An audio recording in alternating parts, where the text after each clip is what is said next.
munumbe kasu bongono antege flavan koy ayu blogata seliku dima la hu don retrouver ñoo de formali jolde min dane bois fene ko madame ko xane donc ma ñina au fait balmam su ñaji boli may nanu ñaji fene bo anga su ñaji cetwola donc ma ñini befe aga vidéo partager groupe WhatsApp ou bekono anini amna kuma segu tungara ga bishu na vidéo donc segu tungara ne bega bobbi ntini dogoya ntini nini nemna conseil de dima koroni dogoya change fait kele ni bala ibala kele ni tala itala kele ni gauche droite tebe ibeni vidéo ke change gu tungara o kla ki wule ga kuma chamon fofi nyana ibkla ga bo ye fono minge yere bla ga nem kura itu donc segu tungara yere be kula ki horon ye kitakai ne ko lo bolo horonya kama ikanga vraiment ki damne mini ga vidéo décortiquer nya meilleure partie beta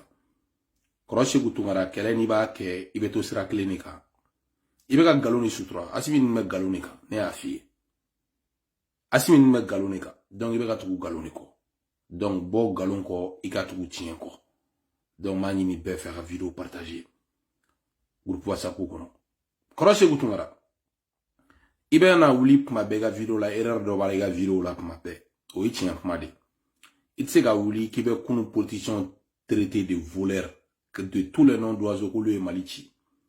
Choguel a été l'un des grands acteurs de la gestion du Mali. Choguel a été clé, a été servi. Kaibega nous servi. Donc, il s'est un politicien tola gauchi. Qui be Choguel sankorota. Nebe minfie. Na bato kono bi, buwa fane narazbash nous be nyon soro bato mi kono. Ambega nyon soro. En tant que jeune, an litu corrigé. Sini me kanta bi be buwa fane fe ta fe. Mali bebe ga fo bi ku malwara buwa fane. Kaye kuma mfo kunu kuri bega sikaka. Anga janga segu tungara lame en 28 secondes on va continuer ka lame bega lame. Ni koyu sura kasola asimi na kera here awma na itungara de akadeji to akunche manchela.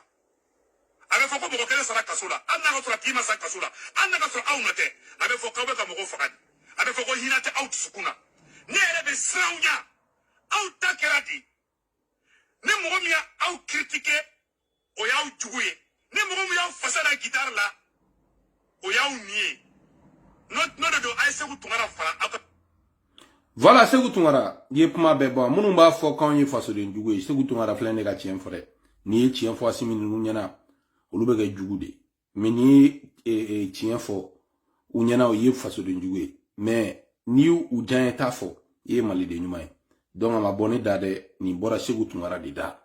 Donc, ma ni be faire vidéo partager tien de là-bas. Donc, segu tungara de ni fobi. Donc, segu tungara ko kalere ni nguni be sra asimi ni. Asimi kan balmamso babulu kasola kakubla. Donc, mi fu orola balmamso ngarola. Donc, ame dore ke ala kubla. Donc, anga je anga segu tungara la metukuni. Segu tungara ba tien fore. Cha site te kane balola. Asimi. Asimi maneda atento atena Nias, c'est-à-dire que Nia Asimi Don, Maton, Balolendu. Les 5 collègues n'étaient tout cas, n'a pas eu tout là. Mais au testra nuan de cas, au testra jelen de cas. Moi, Bamananga de folle flangena. Ne mo mo ko ni sura su be stra jelen ga yen kalonte. Ante blogu de ko irisu na ni hélicoptère were anya be do la o le guitar fo damine. Asimi nyonte, Asimi na ni ne, mali kele bana abendolu. Voilà, korobu mobile segu tungara ko kibe ga boga kule minge ka be galo. Kibe ka kule ayeli asimi beta ni beta korobu mabel ka be galo la fait segu terge ma nyina o faire vidéo partager ni ta ka bonda de ni ba ko segu tungara dida ko ala ko de don quoi ni betu ku tiengo betu ku tiengo bo fana arazbat no antura tiengo amena be blaga on sura ngasraka segu tungara ko ni molo atebe ibora ga ni tiemi foni clara ka changer aywa erre ba to mo ba fkite horon donc itse ga ni tien façon fo gibla ga tu sura su yabe ki la siwu CEDEAO ko la atra embargo la sora su yu chuna uye ko CEDEAO ko luba la bi tra CEDEAO ka papier be signé chez u ya jafa u glana na tuni au borani mole unye ko ministre ka taka sora si clé ni glana ka ministre ka contrat rekondi benyana donc yabe rekera la db à 0 wa yabe tom na le yabe tola yerem no nyefo mbo troisième bira male on a chicha dans a chez ou la mais donne la fanga be ban Benarache, donc on avait fait assumer présent croix. Donc on avait fait quand les 5 colonels étaient là. Toute chose a une fin. Ouais. Nama clé fali kola nama lebo ka foma ko nyamu ko ka to fle. Abe sanika. Nama srimpla. Nama keye ko fly okoro ko ne tem fadi. Ni abe sanyuma de ka koro ko ne tem fadi. Ate sanyuma ka de. Au ben na masafara de ka au be ka au era shishirisa abe ko de tamata. Voilà Asimi, Sékou Toungara kumana buwa fana ta ka kuma de ne o de fo ay malien janfadi. Donc ala be tieni fala de be ka Sékou Toungara nbe bla ka kuma. Kunu ne re balmamso Mali jolidon. Ou kuma ko supporter mais biya o luge kaso kono abore ma yabe o. Nyori fo fanga bini hakere bala akbe ate jigine re fa maru tuman turi duna yanto barola. Ngama papa mo yi jafa fanga ina fanga nofe. Ite sara soro ma be malule. Al ni sara avant amalo tobe ki kofe. Bon, ibega mo ibeka kara acteur ibega ga binina. Asimi nunu ya yuru bela yu be janfa. Sékou Toungara asimi no utiliser ko kapoti. Kapoti ba de la ga mso ge ni clara ba fili nyamana. Akara comme condom protecteur. Condom protecteur Sékou Toungara. Akara condom protecteur de memba dali sinu dikla ki nega be bo kakla ka kibe nunu demetu. Sékou Toungara nga la mega takade Sékou Toungara de trop. Je t'encourage ni Tougran tien point quoi. Na bateau kono buba fanen razvash na bateau kono. Tu es la bienvenue Sékou. Tu es la bienvenue nemba don damego iga koi. Ite fanen iga vidéo ite banen iga vidéo là. Tu es vraiment l'un des grands fondateurs du Mali Damé en marche. Donc bodo iga kola. Okon yoron bo fon Mali bay. Ite fanen iga ite banen iga. Ibiga opinion défend. Donc ça c'est un bon caractère que j'encourage chez toi. Anga Sékou Toungara la main ngata. Anga Sékou la main. Iga baraka followi. Ibe koko kai fani ba o baraka so. Oui tiens. Muso punya. Ye nyamogo be muso lebu la o ka nyamogo ya to ka jedu. Aye muso lebu. Aye Mali artiste lebu fa do ye Mali pla. Aye pe lebu al nere tala nere lebu. Aye pe lebu.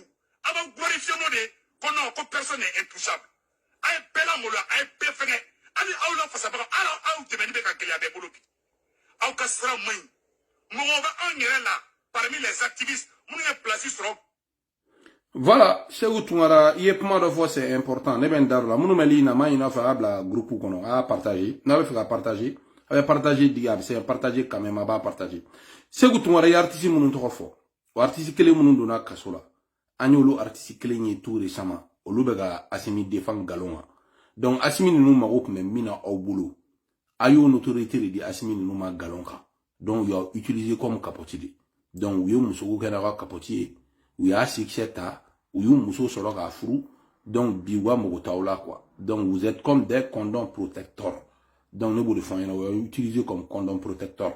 Donc on a chez vous la main en ata.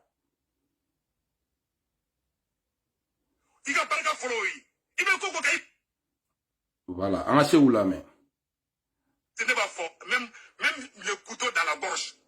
Bilan be chieri fo na ni kurane cha ujelinte mali surasu abenin fa suche au jelinte ayame na ujelento wallahi ala kan ni mine nasa au jelinte bi au jelinte shini obe fo bi awa shini ngene seli au jelinte koy abe ka taw kerende ka na utara kere ka o kere de kare abe bi na ma ka shibo tege kono ne mona duba di kono ne ba to clear Sékou Toungara buba fana anga tiyan bangena de ay malien bloga kongo fu munyu bi seli la malien badi ne be saka tu bulo be kulela ambe mo fu mo ne saka di ka di fantoma chama re adne ma konga di fantoma ali sini nga fuli bowe donc awdo nyana fantoma bi bon ka fo ya ni de me ban bege me senga ma bane senga mi yera nyina sanwara tabe jugano e mali ma baraga nyina Sékou ay mo nege kabri ko damina ngo Asimi numa ngo embargo ti se ka supporter Mali ti se ka yere ma rona sura kono o tugura populisme ko mo ne ga yere bu fe kolon feruma bi ou bino de piège kono donc wo de temps ou rattraper quoi donc alsan Sékou tugu tien ko alsan tugu tien ko ga bo galongo bro ay dranga foli bi donc ame continuer avec Sékou là mais toujours Sékou ba kuma Sékou kuma na de vraiment ay mo toro la ka fala ngoro quoi mo le bura ka fala ngoro mogo torola ka falen kono mogo sara mogo ka casier de judiciaire tiena américain non artiste ba be mine mogo fra de fengena ou be bla nous inculper kaso bombala mais mogo mi sera ma ira fo iteke ablu be ka foko kolal do de ben muso ni ali kofe o de kuma be ka fo kuma ni cheka sunde bila italai kuma ok Cheikhou kuma diyara n ye Cheikhou n y'o de fɔ toujours artiste ninnu ka yɔrɔ la moi je suis véridique artiste bɛɛ b'o dɔn artiste kelen ninnu minnu bɔra ka mɔgɔw nɛgɛn k'u ka taa kɔngɔ muɲu ko Mali ko de don a dɔw yɛrɛ kɛ ne kɛ fasoden jugu ye mais o artiste kelen ne ye problème sɔrɔ transition kɔnɔ u y'olu kelenw de don kaso la u y'olu kelenw de wele ka taa commissariat la k'u malo donc ala tɛ galon de fɛ quoi n'i ye galon soutenir ala bɛ ɲama b'i la ni fɛn dɔ ye ala b'i malo ni fɛn dɔ ye donc k'a fɔ ala san ala ka bɛɛ tugu tiɲɛ kɔ Cheikhou donc Cheikhou an ka Cheikhou lamɛn cheka sunde bila italai kuma ne yɛrɛ minɛna don min na fɔra ko kɔnɔnɛ dɔ de bɛ ne kɔfɛ ne Cheikhou minɛna don min na fɔra ko kɔnɔnɛ dɔ de bɛ ka dimiya bɔ ne la ne bɛ da ne bɛɛ ɲɛ b'aw la o ala bɛ ko fanga bɛ mara ta de yan a dɔn ɲɛ to kaso kɔnɔ k'u kana na bɔ ɲɛ to ka kaye na n ko ni kɔnɔnɛ de bɛ ne kɔfɛ n ye n yɛrɛ ni danga don n dusu tiɲɛ kojugu dɔ bɛ sa aw bolo dɔ ma sa ma fɔ ko aw nɔ don bila i ka mɔgɔ n'a ye mɔgɔ lebu. bon ko dɔ sara colonelu bolo kaso la ko a fɔra k'u nɔ don mɔgɔ fila tɛ ne fa de don le Tigre Soumaïla Boué Maïga Cheikhou n y'o de fɔ to sira kelen kan Boué bɛ minɛ don min na i bila ka Boué tɔgɔ fɔ video kelen in kɔnɔ ala ka hinɛ ne fa la Cheikhou a bɛ minɛ don min na yɛrɛ aw bɛɛ tɛgɛrɛ fɔ ka maliyɛnw bila fili la dɛ prévu kun tɛ cɛ contre la maintenant cɛ salen de Abdul Jabi cɛ salen de bi Cheikhou ninnu bɛ ka bɔ ka tiɲɛ fɔ bi e ka ni tiɲɛ tɛna Boué su nati dɛ Cheikhou Fili Boire ninnu filɛ na u bolo kaso la galon kan Mahamadou Kamara ninnu b'u bolo bi prévu tout contre la c'est parce que ko Asimi marifa b'u bolo Asimi wallahi fanga in banna ka ban ne ye kuma in bɛɛ f'i ye i m'a ye mɔgɔ bɛ ka burun ka b'i kɔ i ko n'i ye pigeon kamasi bɔ Cheikhou yɛrɛ m'a fɔ a ka vidéo kɔnɔ k'a ka popularité binna parce que maliyɛnw ɲɛ bɛ ka yɛlɛ ala tɛ galon fɛ donc m'a ɲini bɛɛ fɛ yaku la lumière a vidéo in partager groupe WhatsApp ni fɛnw bɛɛ kɔnɔ ala bɛ tiɲɛ de fɛ donc Ayuba Traoré merci beaucoup donc an ka janga Cheikhou lamɛn ali mɔgɔ min y'aw critiqué a yɛrɛ ka mɔgɔw a yɛrɛ bɛ tila ka taa mɔgɔ wɛrɛw bila tuguni olu ka taa convocation dɔ tigɛ olu contre la vous pensez que nous sommes bêtes cɛ ala ɲɛ bɛ bɛɛ la ne ye n kɔnɔ de jɛ aw ye o de to maliyɛnw bɔra ka ne supporter sinon j'allais mourir là-bas comme Boubaye wallahi a ye bɛɛ terroriser mais an ma sigi an ka lajɛ a bɛɛ ni ala na kira cɛ je vais quitter la vidéo. Bon, Cheikhou yɛrɛ ko sisan k'u ye bɛɛ terroriser ko u bɛ fɛ ka mɔgɔw to kaso la ka mɔgɔw faga ko Soumaïla Boué Maïga ne y'o de fɔ donc ko in bɛ laban tiɲɛ ne ma Soumaïla Boué Maïga ala ka ɲini la ne fa a ka sara la n kasira n ma kasi gansan u y'a faga a fagara de donc u y'a jaga droit bɛɛ la mɔgɔ minnu ye Boué ka ko in bɛɛ kɛ bi gouvernement bɛ k'olu bila ka taa Makanw na logement sociaux dira olu ma donc ala bɛ tiɲɛ dɛmɛ quoi u bɛ se k'a bɛɛ minɛ mais ala be wa fanga in tɔ t'a la tugun Cheikhou m'a ɲini i fɛ Cheikhou tuguni kɔrɔ Cheikhou Tunkara bɔ galon kɔnɔ i kana tiɲɛ kan voilà ne b'o de f'i ye i ni colonel ninnu tɛ se ka ɲɔgɔn ye tugun parce que wari de tɛ Mali kɛsi la Cheikhou Tunkara révélation dɔ bɛ yen k'a d'i ma colonel ninnu taara dumuni min di Ɲoro u bɛ ka tɔn ba min fɔ Faransi ni Union européenne ka wari de don dumuni sannen u bɛ k'o de tila population ni ɲɔgɔn cɛ olu de y'a fɔ aw ɲɛna k'a fɔ k'a b'a la France a b'a la Occident vive Poutine olu le filɛ ne bi ka ninnu ka malo n'u ka sukaro n'u ka dumuniw minɛ ka taa di fantanw ma plutôt ka taa sirili fantanw ni ɲɔgɔn cɛ o y'a daminɛ ni Boué yɛrɛ ka dugu ye Ɲorodi Sahel balo fɛn fɛn bɛ ka tila tubabuw ka balo dilen de don k'a fɔ bɛɛ ye Cheikhou Tunkara kabini ye o ye 3e Yabe ye fɔlɔ o ye 3-0 ye a ye Yabe kaw yɛrɛ la Asimi de taara ka taa fanfare la ka taa jama labɔ tubabuw ka balo kunna dɛ Cheikhou ne m'a kɛ dɛ Asimi de y'a kɛ donc Cheikhou ala bɛ tiɲɛ de dɛmɛ an ka Cheikhou lamɛn toujours a y'a partagé diɲɛ bɛɛ ka sɔrɔ je le dis haut et fort a bɛ sira min kan a bɛ janfa sira de kan Russie hélicoptère 100 di wo u taara Vladimir Poutine bila Kidali wo a bɛɛ manamanakan de n'i ma ko kɛ n'i ma barika don i yɛrɛ la n'i ye mɔgɔw janfa ala b'i janfa n'i ye mɔgɔw lebu ala b'i lebu ala bɛ a kira bi a ye bɛɛ labila a bɛɛ kɛ kɔtɛba ye mɔgɔ si m'aw dɛmɛ kama mɔgɔ min lebu ne mɔgɔ t'a fɔ ne b'a fɔ ne Cheikhou Tunkara b'a fɔ Kalton football la bunga foli bi Cheikhou Tunkara ye min fɔ tiɲɛ don ni mɔgɔ jɛra sɔrɔ su y'a bɛɛ janfa o y'a bɛɛ dribbler o bɛɛ utiliser ko kapoti condom protector wala we proposition fen feke buwa fane nanga boto ko nanga katangu netena ne urtini kele ne koy ne be mina ne be tugu tiene ko mogo buwa fane kele ko fa ben na buwa fane ga siraninga urtininga don ne be nga urtini ko ne be kan dagan shui wala fanga tirani nata wala fanga tirani nata ni jien kuduma be nyala fanga hono depuis atete clé ni ba ko kana se buroma clé ni tirani report city fanga anga janga segu tungara la metugo voilà la vérité mogo toro la walai anga frai ay bedibu anga babe ay bedibu aw teme choko tawla ay kayna ka muso mun ton kasola lu ya aw teme bagawde aw be mara sani neti saka fo ko pasi ko mali jolde pasi na bu ngwe mogo faga de ke mogo faga law mogo nga so su da ku country o lo mun na alishini hop vous appelez la Sisi et pour on mettre la fo ko no ko Sisi be kaba ko fle koy segu tungara beta mali beto eche segu tungara ye kuma do fo ila kuma kono chansan iko mogo mun nga sura su faga olube mun na bamago non ima fo kanya ube ministre ayere la mogo mi tari shigi ka indépendance proclamer mali tokola kata pro indépendance proclamer mali tokola azawad tokola plutôt shigi jiana ko azawad ga indépendance ta segu tungara otigi bo ka ministre ala bi mobilifiement ngono wasura sigolo ne be ka garder de ko tiente fo olu be fo de o segu tungara numa bo bo amene daw segu ko ne be klengan kuma ne fo ibe ka singa kuma fo bo fo ne ka sigan ne fo de be fo la el bagaw ye ka fo na otugura bo afane ko mogo be ka ne défend wallahi ay tugun ko bo afane be ka mogo ngashira ta ma me siginga fo yi anga kira ban amina silama kuma ke domina agelara bulu fay ma kan blagata madina parce que jama tun galon ko mais asara bi jama tugura tien ko tan ne be barake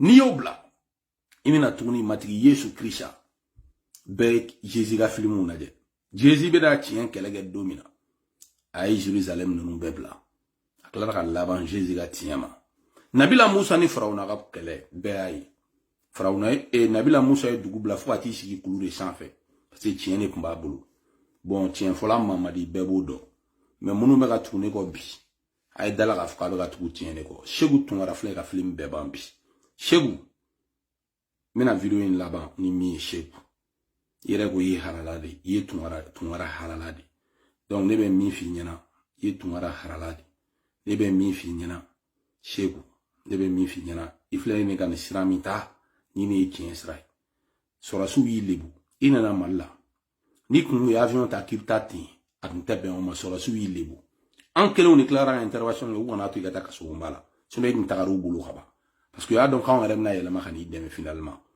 c'est ambalma so munu me kasola o yesora su deme yere ka kuma ku yu deme donc olu bulu kasola na nyona chama boye yu deme ka fangashi boye sharu bulu donc John be mi yeni exemple nunu be jome to wonko imam mamudigo mi ngara kudeta shababu yo janfa bi o ma joni janfa.